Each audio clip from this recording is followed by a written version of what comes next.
Carbon register. देखो इस पे न्यूमेरिकल आता है, इसमें देखो क्या होता है कि स्ट्रिप होती है, 4 तरह के कलर होते हैं, नंबर फर्स्ट, सेकेंड, थर्ड और fourth. First colour first significant figure बताता है, फर्स्ट सिग्निफिकेंट फिगर। ये second significant figure, second significant,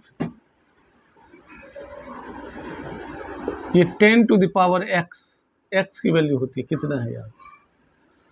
ये टॉलरेंस या एक्यूरेसी, टॉलरेंस या एक्यूरेसी मतलब कितना परसेंटेज चेंज हो रहा है, हो सकता है। इसको ऐसे याद करते हैं, B B Roy great Britain had very good wife. B.B. Roy, Great Britain, very good wife, wearing gold, silver necklace. Fourth strip के लिए ये होता है, गोल्ड यदि कलर है 5% एक्यूरेसी, सिल्वर है 10%, कोई भी कलर नहीं, नो कलर 20%। इसका नंबरिंग होता है 0, 1, 2, 3, 4, 5, 6, 7, 8, 9। B B Roy great Britain very good wife, इसका फुल फॉर्म क्या होगा? बीबी रॉय का black, brown, red, orange, yellow, green, blue, violet, grey, white. फिर से बताओ, black, brown, red, orange, yellow, green, blue, violet, grey, white.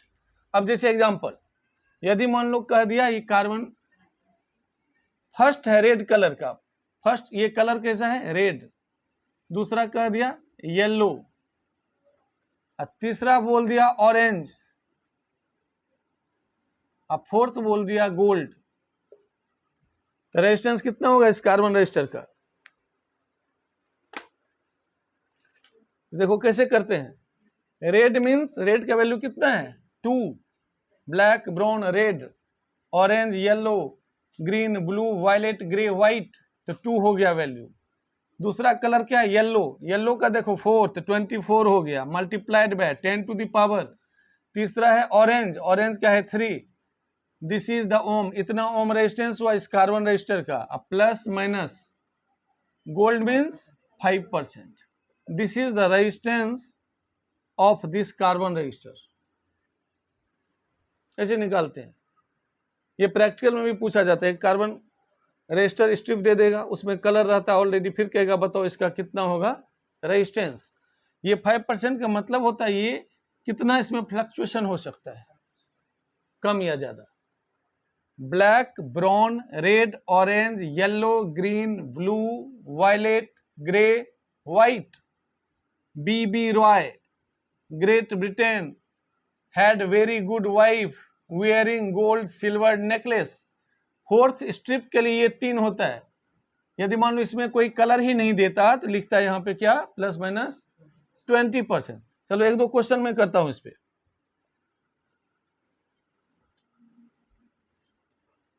जैसे मान लो दे दिया क्वेश्चन में,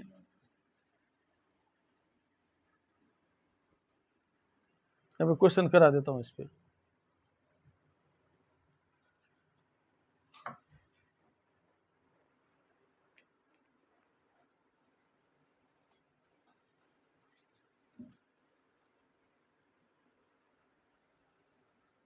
देखो क्या कह रहा है, the colour of the 4 bands are red, red, red and silver. The resistance value is, क्या होगा रेजिस्टेंस की वैल्यू? First question. तो देखो हमने क्या सीखा? B B ROY black, brown, red, orange, yellow, B B ROY. इसमें वैल्यू क्या था 0 1 2 3 4। तो कलर क्या है, फर्स्ट स्ट्रिप रेड, दूसरा रेड, तीसरा रेड। तो रेड, तीनों रेड है ना, तो क्या हो जाएगा 2 2 multiplied by 10 to the power 2 ohm plus minus last क्या सिल्वर। फोर्थ स्ट्रिप के लिए हमने क्या कहा था, gold silver necklace. Gold colour तो 5%, सिल्वर तो 10%, नो कलर 20%। यहाँ पे सिल्वर है तो क्या होगा plus minus 10%। This is the answer. Clear. अब सेकेंड क्वेश्चन में देखो,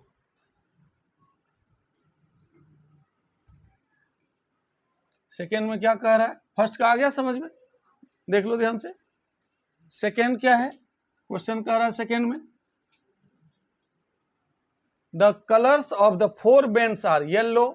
कलर क्या क्या है हमारा, येलो, वायलेट,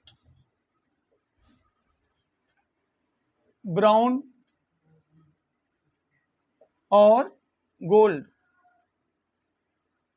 यही है ना, तो रेजिस्टेंस निकालना है। तो ध्यान से देखो, अभी हमने क्या सीखा था, B B Roy great Britain had very good wife wearing gold silver necklace. B B Roy great Britain had very good wife wearing gold silver necklace। 0 1 2 3 4 5 6 7 8 9 5%, 10% और 20%। तो देखो यहाँ पे क्या है, येलो, फर्स्ट स्ट्रिप है येलो, तो येलो कहाँ है, क्या वैल्यू है 4, तो 4। सेकेंड स्ट्रिप है वायलेट, वायलेट कितना है, देखो B B ROY black brown red orange yellow green blue violet, तो 47 multiplied by 10 to the power x डालते हैं थर्ड स्ट्रिप में। ब्राउन तो black brown, brown means value 1, इतना ओम हुआ plus minus. Gold means 5%। Fourth strip हमेशा इसी 3 को लेके करेंगे, हम वैल्यू डालेंगे यहीं से। गोल्ड है तो 5%, silver 10%, no colour 20%। This is the value of resistance. Second question clear. तो इस तरह से क्या होता है, कभी कभी सर्किट में डाल देगा, रेजिस्टेंस की वैल्यू नहीं डाल के ये कलर कोड, फिर आपको खुद वहां पर रेजिस्टेंस निकाल के फिर सॉल्व करना है, ठीक है। अब देखो इसके बाद हमने ओम्स लॉ पढ़ा था, V प्रोपोर्शनल I। यदि कह दे ओम्स लॉ वेक्टर फॉर्म में, तो वेक्टर फॉर्म में ओम्स लॉ क्या होता है, vector form of ohms law क्या होता है, J equal to sigma E, ये होता है वेक्टर फॉर्म। J है current density, current density, sigma है conductivity, conductivity, this is electric field intensity, electric field intensity. तो J is equal to sigma E, this is the vector form. इसको microscopic form भी बोलते हैं। यदि आपसे पूछा जाए what is the microscopic form of ohms law, तो J is equal to sigma E, intensity भी वेक्टर क्वांटिटी, करंट डेंसिटी भी वेक्टर क्वांटिटी, तो वेक्टर फॉर्म हो गया ये, ठीक है। अब देखो यहाँ पे कंडक्टिविटी होता क्या है, पहले देखो कंडक्टेंस होता है एक टर्म, रेजिस्टेंस का उल्टा conductance, G equal to reciprocal of resistance. इसका यूनिट क्या होता है कंडक्टेंस का, पर ओम -1, या ऐसे, या फिर मो MHO जस्ट उल्टा, या फिर साइमन S। इसमें कोई भी यूनिट हम लिख सकते हैं किसका, कंडक्टेंस का, रेसिप्रोकल ऑफ रेजिस्टेंस। उसके बाद ये कंडक्टिविटी क्या होती है, तो conductivity is the reciprocal of resistivity. तो रेजिस्टिविटी की यूनिट क्या था, ओम मीटर, तो इसका क्या होगा पर ओम पर मीटर, या मो पर मीटर, या साइमन पर मीटर।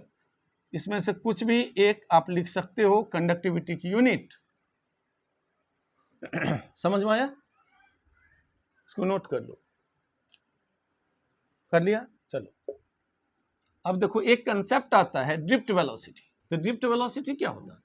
जैसे देखो कोई भी वायर मेटल की आपके घर में वैसे रखा हुआ है, जैसे काट के एल्युमिनियम की वायर ऐसे रख दिया, आप उठाते हो तो क्या होता है? इसमें करंट नहीं लगता। क्यों नहीं लगता है? क्योंकि इलेक्ट्रॉन्स तो है इसमें, फ्री इलेक्ट्रॉन्स, लेकिन रैंडम मोशन में है, they are in random motion. इसलिए क्या होता है, इस मेटल के अंदर जो इलेक्ट्रॉन्स है उसकी एवरेज वेलोसिटी 0 होती है।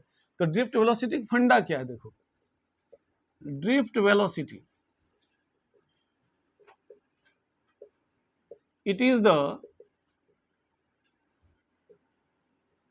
average velocity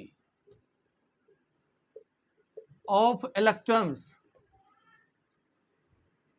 It is the average velocity of electrons in a conductor when electric field is applied on it. When electric field is applied on it, it is the average velocity of electrons in a conductor. This is the drift velocity. तब इसको कैसे हम समझेंगे, जरा ध्यान से देखना। जैसे मान लो कोई भी कंडक्टर है, ये कंडक्टर है, this is conductor. Conductor metal है मान लो, तो गुड कंडक्टर क्यों होता है metal? It has free electrons. तो क्या होता है, इसके जो इलेक्ट्रॉन्स हैं फ्री इलेक्ट्रॉन्स वो रैंडम मोशन में, कोई इस साइड तो कोई इधर, all are in random motion. Random motion के कारण इसकी एवरेज वेलोसिटी क्या होती है? 0। Let there are n free electrons in this metal.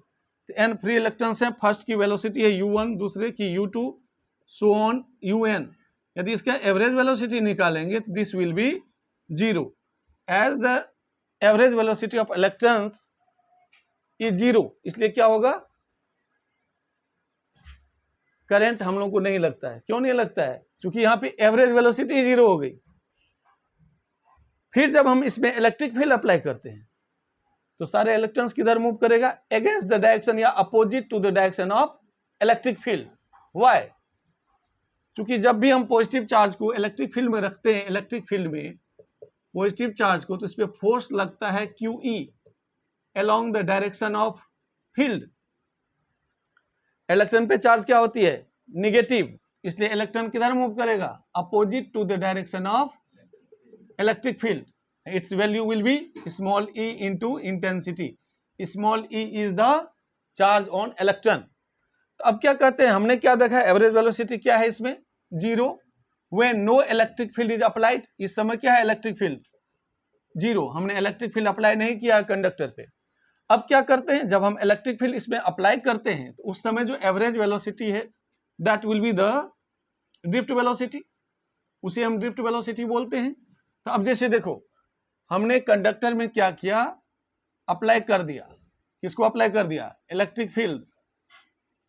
ये this is external electric field, मतलब यूं कहें आप कि हमने पोटेंशियल डिफरेंस अप्लाई कर दिया। तो इलेक्ट्रिक फील्ड जैसे अप्लाई किया, तो यदि इलेक्ट्रिक फील्ड है लेफ्ट टू राइट, तो इलेक्ट्रॉन का मूवमेंट किधर होगा? Right to left. तो यहाँ पे क्या होगा? आपस में टक्कर मारेगा। एटम्स जो हैं मेटल के उसके साथ टकराएगा, आयंस जो हैं उससे टकराएगा। फिर क्या होगा? जैसे मान लो ऐसे चला, यहाँ टकरा गया तो फिर रिटर्न बैक हुई, लेकिन आना किधर है इसको? Left to right to left, just opposite to the direction of electric field. फिर इस तरह से जिग जैग पाथ करते हुए ये आगे बढ़ता जाता है। तो इस समय जो एवरेज वेलोसिटी होती है that will be the drift velocity. तो एवरेज वेलोसिटी, जैसे मान लो फर्स्ट इलेक्ट्रॉन जो था जिसकी स्पीड u1 थी उसकी हो गई है v1, तो v1 equal to u1 plus acceleration into time. Time क्या है? कॉलिजन के बीच का टाइम। इसी तरह v2 क्या हो जाएगा? u2 plus a tau 2। Similarly nth के लिए un plus a tau n। अब कहोगे a क्यों लिया सब में आपने? क्योंकि हमने इलेक्ट्रिक फील्ड अप्लाई किया तो इसमें फोर्स कितना लगा? Charge into intensity. Electron has some mass, तो हर एक इलेक्ट्रॉन की मास तो फिक्स है, इसलिए एक इक्वेशन ये ले लो, एक force equal to mass into acceleration, दोनों इक्वेट करो तो M A equal to E और acceleration equal to E by M. यहाँ पे ध्यान से देखो, हर एक इलेक्ट्रॉन की मास सेम है, 9.1 multiplied by 10 to the power -31 kg। E is the charge on electron, 1.6 into 10 to -19 negative में। This is electric field, same electric field is applied on all electrons, इसलिए क्या हो गया, एक्सीलरेशन सेम हो गया। अब इस समय these are the final velocities of all electrons in the conductor when external field is applied on conductor. तो इस समय जो एवरेज वेलोसिटी होगी that is V D, drift velocity, is equal to v1 plus v2 plus so on nth electron divided by n। This is average velocity, this is drift velocity. v1 से vn तक का value डाल दो इसमें। अब जरा ध्यान से देख रहा है, यहाँ पे मैं डाल के दिखा रहा हूं, तो Vd इक्वल टू V1 को लिखा U1 plus A tau 1, similarly U2 plus A tau 2, similarly nth तक ले लो UN plus A divided by whole n। अब U1 U2 से लेके UN एक साथ लिखो, U1 plus U2 plus UN divided by n plus A common ले लो, टाउ 1 प्लस टाउ 2 प्लस, आप T भी लिख सकती हो, T1 T2, कोई मना नहीं है। इसका हमने अभी क्या देखा था, एवरेज वेलोसिटी क्या था, 0, तो this is 0 plus A into, इस सब के बदले हम टाउ लिखते हैं, तो this is A tau, A क्या हो गया, E by M into tau. This is drift velocity where tau is relaxation time. क्या वैल्यू हुआ इसका, टाउ 1 प्लस टाउ 2, यानी एवरेज सक्सेसिव कॉलिजन के बीच का टाइम है ये, ई टाउ बाय एम। यदि वेक्टर में लिखेंगे तो V D vector equal to minus E vector tau divided by M. This is the expression of drift velocity and electric field intensity, इस दोनों के बीच का ये रिलेशन है, आपको याद रखना है हमेशा ये। क्योंकि यदि मान लो कंडक्टर में हमें पोटेंशियल डिफरेंस V दे दिया और कह दिया L लेंथ का कंडक्टर है, तो हम जानते हैं E इक्वल टू क्या होता है, E equal to V by L, potential gradient. तो इसका हम यूज कर सकते हैं वहां पे E के बदले। यहां तक क्लियर है। अब देखो करंट और ड्रिफ्ट वेलोसिटी का क्या रिलेशन है, करंट और ड्रिफ्ट वेलोसिटी का रिलेशन देखो,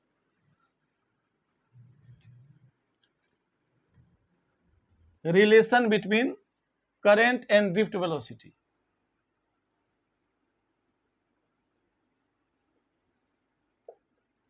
कौन करंट, वाटर करंट नहीं, electric current, electric current and drift velocity, very important फंडा है, ध्यान से देखना। मान लो कोई भी आपने कंडक्टर लिया, इसमें पोटेंशियल डिफरेंस V अप्लाई किया, L लेंथ की कंडक्टर है, करंट फ्लो हो रही है यहां से। सपोज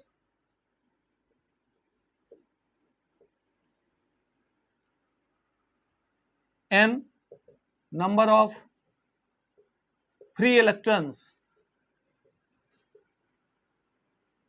पर यूनिट वॉल्यूम,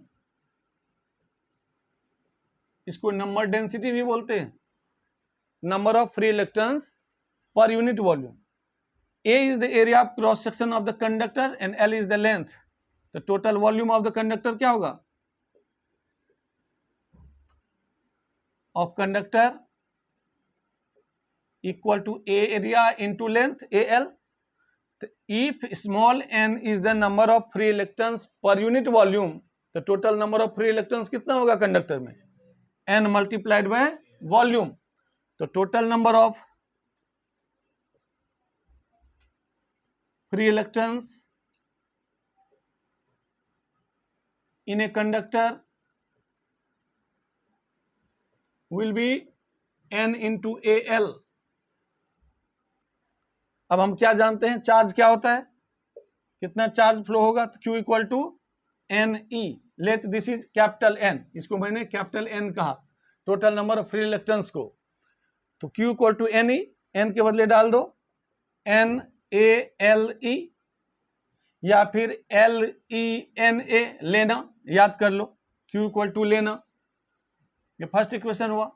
अब मान लो इलेक्ट्रॉन्स कहाँ से कहाँ मोशन कर रही है, ड्रिफ्ट वेलोसिटी है राइट से लेफ्ट की तरफ, एल लेंथ है, मान लो टी टाइम में इन्होंने यहाँ से यहाँ ट्रेवल किया, तो टाइम कितना लगा ट्रेवल करने में, distance upon speed L by V D, दो इक्वेशन निकल गया हमारा Q का भी और T का भी।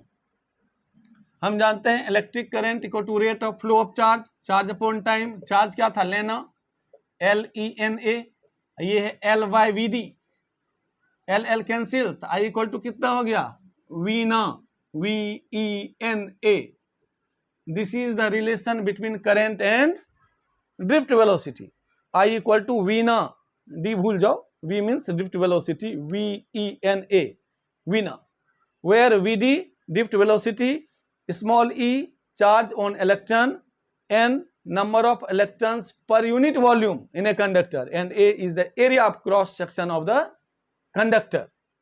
तो ये हुआ करंट और ड्रिफ्ट वेलोसिटी के बीच में रिलेशन। आप इसको आगे भी बढ़ा सकते हो समझने के लिए, जैसे वैसे फंडा इस दोनों का रिलेशन खत्म हो गया, मिटा दूं, मिटा दूं, यहां तक क्लियर है। तो ये क्या हो गया I इक्वल टू वीना। अब देखो यहां पे I by A is equal to वेन, this is current density,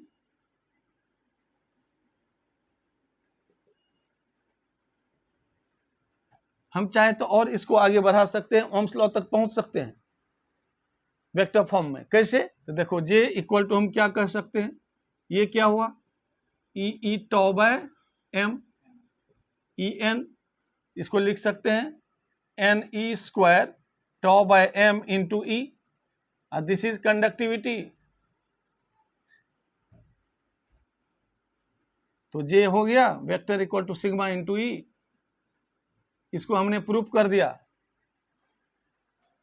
drift velocity के कंसेप्ट से, हमने इसको प्रूफ किया Ohm's law in vector form. This is conductivity NE square tau divided by M, this is electrical conductivity. ठीक है, clear है यहां तक। अब देखो आगे,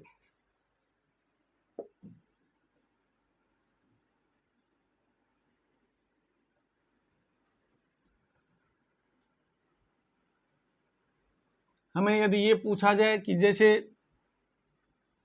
रेजिस्टिविटी होता है M बाय NE स्क्वायर टॉ, कहां से आया, कैसे आया, ओम्स लॉ का डिडक्शन कैसे करोगे यूजिंग ड्रिफ्ट वेलोसिटी कंसेप्ट।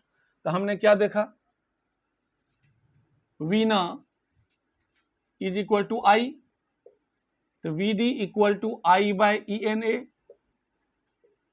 मान लो this is the conductor, L length की कंडक्टर है, V है पोटेंशियल डिफरेंस, जैसे पोटेंशियल डिफरेंस अप्लाई करते हैं इलेक्ट्रिक फील्ड अप्लाई हो जाता है, electric field just opposite to the direction of, किधर होगा पोटेंशियल, जैसे मान लो पोटेंशियल इंक्रीजिंग है इधर, पोटेंशियल यदि इंक्रीजेज तो इंटेंसिटी डिक्रीजेज, जस्ट उल्टा। तभी हमने सीखा था E equal to minus dV by dr, जिधर पोटेंशियल की वैल्यू घटती जाती है उधर ही नॉर्मली क्या होता है इंटेंसिटी, क्योंकि intensity always normal to equipotential surface. अब यहां पे ध्यान देना, तो VD क्या हुआ E tau by M, this will be I by ENA,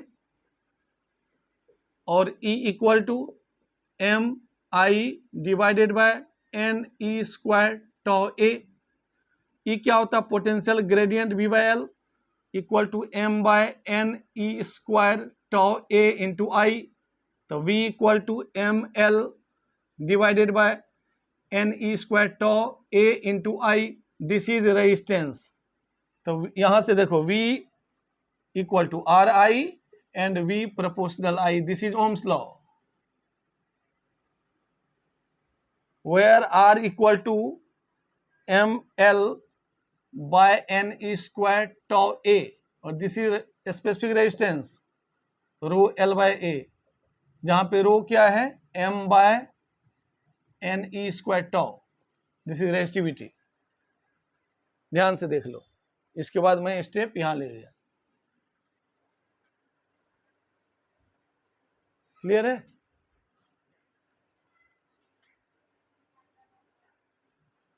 देखो क्वेश्चन है, calculate the electric field means electric field intensity in a copper wire of cross sectional area 2 millimetre square carrying a current of 1 ampere, conductivity of copper wire is given क्या है 6.25 multiplied by 10 to the power 7 siemens per metre. अब यहां ध्यान दो क्या क्या given है हमारे पास।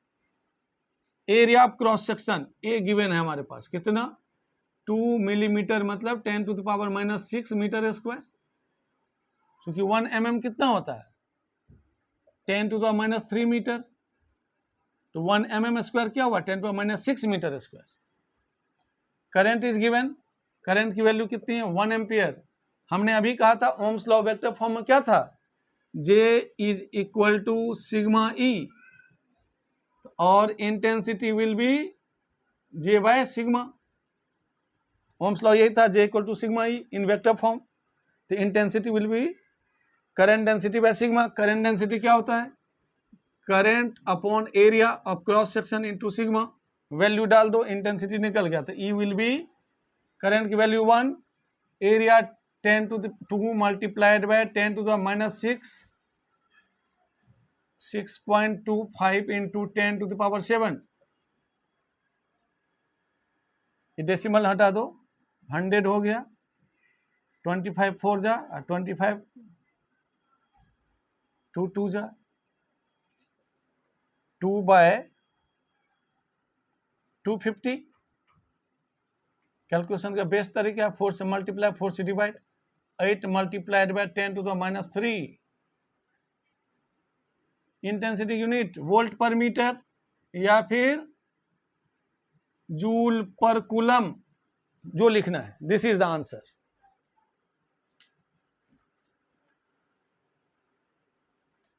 गुड क्वेश्चन, अच्छा क्वेश्चन है। A copper wire has a resistance of 10 ohm and area of cross section 1 millimetre square. A potential difference of 10 volt exists across the wire.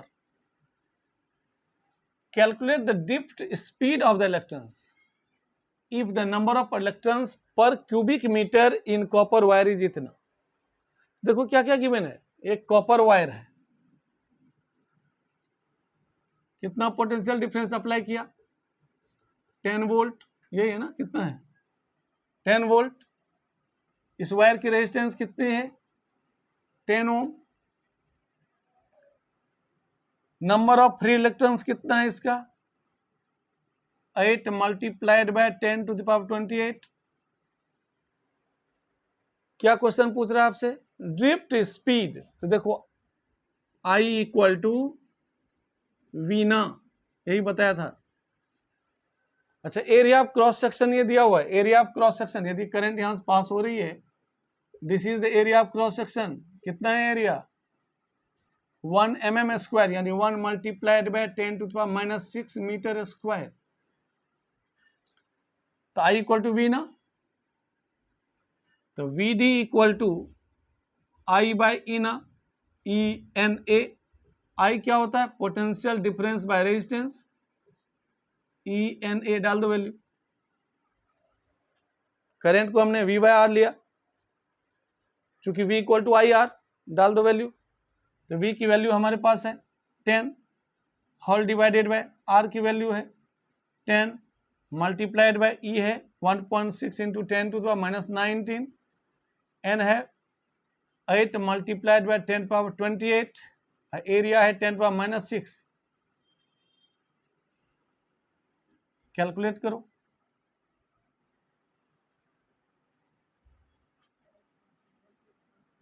One divided by 1.6 into 8 multiplied by 10 to the 28 -19 -6, ये कितना हो जाएगा 10 पे power 3। अब solve करो, decimal से 0 दे दो, 1.25 8 से कट गया, 16 से डिवाइड करो, कितना है आंसर?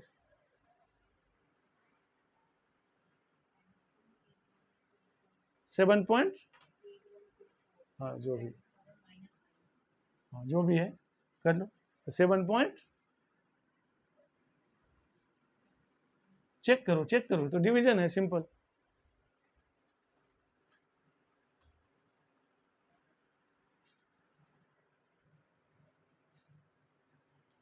ठीक है।